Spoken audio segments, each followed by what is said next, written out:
चलिए exercise 1.2 question number 5 देखेंगे हम लोग। क्वेश्चन नंबर 5 है, व्याख्या कीजिए कि क्या किसी प्राकृतिक संख्या n के लिए संख्या 6 टू द पावर n अंक 0 पर समाप्त हो सकती है। तो इसका जो आंसर होगा वो होगा नहीं।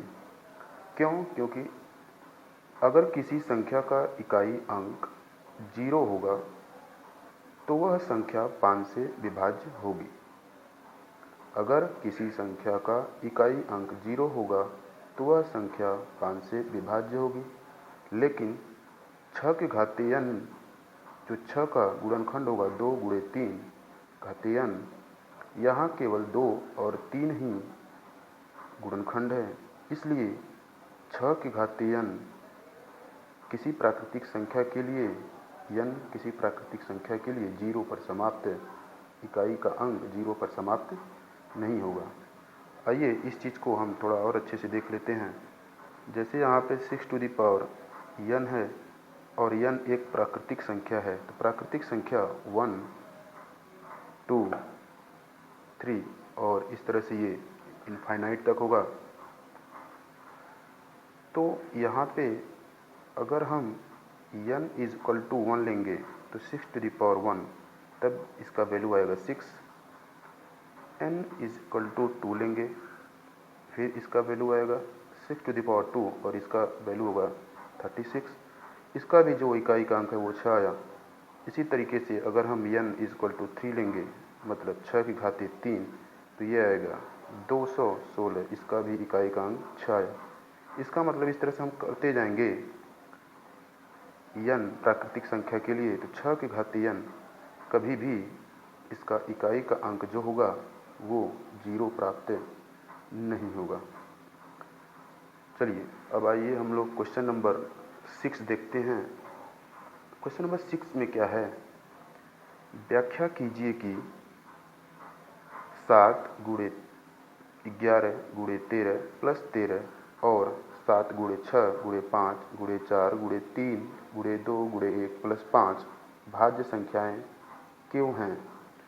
तो पहला इसका पाठ हम करते हैं, वो है 7 गुणे 11 गुणे 13 प्लस 13।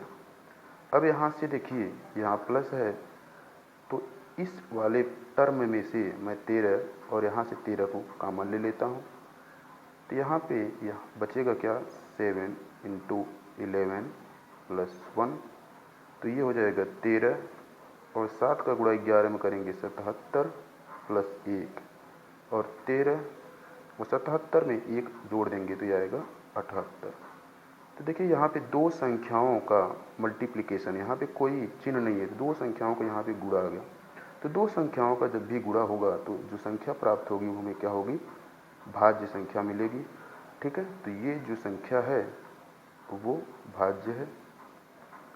और आगे करना चाहते हैं तो इसका आप मल्टीप्लिकेशन कर लेंगे, उसके बाद इसका गुणनखंड करेंगे तो आप देखेंगे इसके 2 से अधिक ज़्यादा गुणनखंड हैं, इसलिए ये संख्या भाज्य है। ठीक है, अब चलिए इसका दूसरा पार्ट करते हैं। वो क्या है, 7 गुणे 6 गुणे 5 गुणे 4 गुणे 3 गुणे 2 गुणे 1 और प्लस 5। अब यहाँ से हम 5 को क्या कर लेते हैं, कॉमन ले लेंगे। 5 को कॉमन लेंगे तो यहाँ बचेगा क्या, 7 गुणे 6 गुणे 4 और गुणे 3 गुणे 2 गुणे 1 प्लस 1। ठीक है, तो जब हम इन सभी संख्याओं का गुणा करेंगे तो यह आएगा 1008 प्लस 1 और फिर यहाँ से 5 और ये 1008 प्लस 1 ये हो जाएगा 1009। तो फिर से यहाँ पे दो संख्याओं का गुणनफल हमको मिल गया। तो दो संख्याओं का जब गुणनफल यहाँ पे प्राप्त हो गया तो जो संख्या होगी वो क्या कहलाएगी, भाज्य संख्या। ठीक है, और इसको और आप करना चाहते हैं तो इन दोनों का गुणा करिए और उसका गुणनखंड करिए, आप देखेंगे कि आपको 2 से अधिक गुणनखंड मिलेंगे। ठीक है, चलिए अब हम लोग क्वेश्चन नंबर 7 देखेंगे। किसी खेल के मैदान के चारों ओर एक वृत्ताकार पथ है इस मैदान का एक चक्कर लगाने में सोनिया को 18 मिनट लगते हैं, जबकि इसी मैदान का एक चक्कर लगाने में रवि को 12 मिनट लगते हैं। मान लीजिए कि वे दोनों एक ही स्थान और एक ही समय पर चलना प्रारंभ करके एक ही दिशा में चलते हैं। कितने समय बाद वे पुनः प्रारंभिक स्थान पर मिलेंगे? ठीक है, तो आइए इस क्वेश्चन को करते हैं।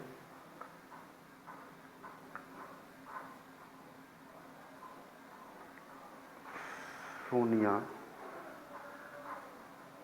को एक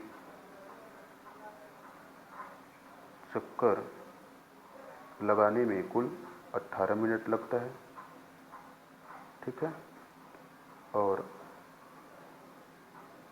रवि को एक चक्कर लगाने में, उस मैदान का एक चक्कर लगाने में रवि को 12 मिनट लगता है। तो क्वेश्चन आपसे ये बोला गया है कि आप ये बताइए कि वो पुनः जिस स्थान से दौड़ना प्रारंभ करते हैं वो पुनः दोनों एक ही स्थान पे कब मिलेंगे? ऐसा कौन सा टाइम आएगा, सबसे पहला या छोटा टाइम, सबसे जल्द या कम से कम समय में कौन सा टाइम आएगा? तो देखिए, इन दोनों का हमको एलसीएम निकालना होगा। 18 और 12 का हम क्या निकाल देंगे? एलसीएम। एलसीएम निकालेंगे 18 और 12 का। अब आपको ये लग रहा होगा कि हम इसका एलसीएम क्यों निकालेंगे? जैसे देखिए, यहाँ पे एक मैदान है, इस पाथ पे यहाँ से सोनिया ने दौड़ना प्रारंभ किया इस दिशा में, और यहीं से रवि भी दौड़ना यहीं से प्रारंभ किए इसी दिशा में, ठीक है। तो यहाँ से होगा क्या कि सोनिया जो कि 18 मिनट ले रही है एक चक्कर लगाने में और रवि 12 मिनट ले रहे हैं एक चक्कर लगाने में, तो इसका क्वेश्चन ये है, इस क्वेश्चन में ये पूछ रहा है कि वे दोनों पुनः इस प्रारंभिक स्थान पर कब मिलेंगे? ऐसा कौन सा टाइम होगा जिससे वो एक ही स्थान पर पुनः मिले? तो पहला टाइम मतलब जो सबसे कम टाइम होगा कि वो कब मिले, कम की बात की जा रही है। तो यहाँ पे हमेशा जब कम की बात की जाए तो यहाँ पे हम एलसीएम निकालते हैं। तो 18-12 का एलसीएम निकालेंगे तो 12 का जो गुणनखंड होता है वो होगा 2 गुणे 3, और 18 का होगा 2 गुणे 3 अब इसका जो एलसीएम होगा वो क्या होगा? देखिए, यहाँ पे 2 जो है वो 2 बार है और यहाँ पे 1 बार, तो जो 2 बार है उसको हम ले लेंगे 2 गुणे 2, और यहाँ पे 3 अकेला है लेकिन यहाँ पे 2 बार है, तो जो ज़्यादा संख्या में उसको हम लेंगे। तो इसका मल्टीप्लाई कर लेंगे, 2 दूनी 4, 4 तीन 12, 12 तीन 36। तो जो इसका एलसीएम आया वो 36। इसका मतलब सोनिया और रवि दोनों पुनः अपने उसी स्थान पर 36 मिनट के बाद मिलेंगे, 36वें मिनट में पुनः अपने स्थान पर मिलेंगे, ठीक है। Thank you.